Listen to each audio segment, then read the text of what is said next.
ദൈവത്തിന്റെ വചനം പറയുന്നു, ഈ ലോകത്തിൽ അനവധി ഭാഷകളുണ്ട്, എല്ലാ ഭാഷയും നല്ല തെളിവായ ഭാഷയാണ്. വിശുദ്ധ പൗലോസ് പറയുന്നതനുസരിച്ച് നമ്മൾ പറയുന്ന ഈ കലവല അന്യഭാഷ പോലെ നല്ല തെളിവായി സംസാരിക്കണമെന്നാണ് വിശുദ്ധ പൗലോസ് പറയുന്നത്.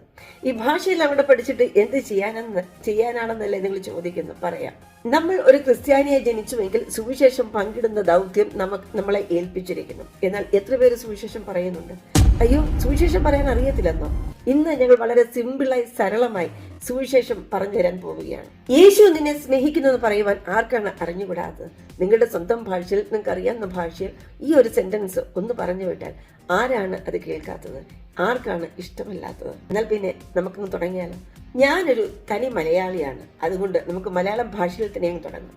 യേശു നിങ്ങളെ സ്നേഹിക്കുന്നു. യേശു തിയാമ, യേശു അലിംഗിയോ, यीशु स्टिको का, यीशु स्टे बेस्ते, खुदा आपको प्यार करता है, जीसस लव्स यू, यीशु तुझे माफ करता, यीशु उन्हें അൻപ് ചെയ്യുക, യേശു തുംചാവർ ഖൂബ് പ്രേം കർത്തോ. ഇതുപോലും പറയാൻ നിങ്ങൾക്ക് നാണമാണോ? നിങ്ങൾക്ക് നിങ്ങളോട് തന്നെ പറയാമല്ലോ, യേശു എന്നെ സ്നേഹിക്കുന്നുവെന്ന്. അങ്ങനെയെങ്കിൽ എന്നും രാവിലെ എഴുന്നേറ്റ് കണ്ണാടി മുമ്പിൽ ചെന്ന് വിളിച്ചു പറയുക, യേശു എന്നെ സ്നേഹിക്കുന്നു.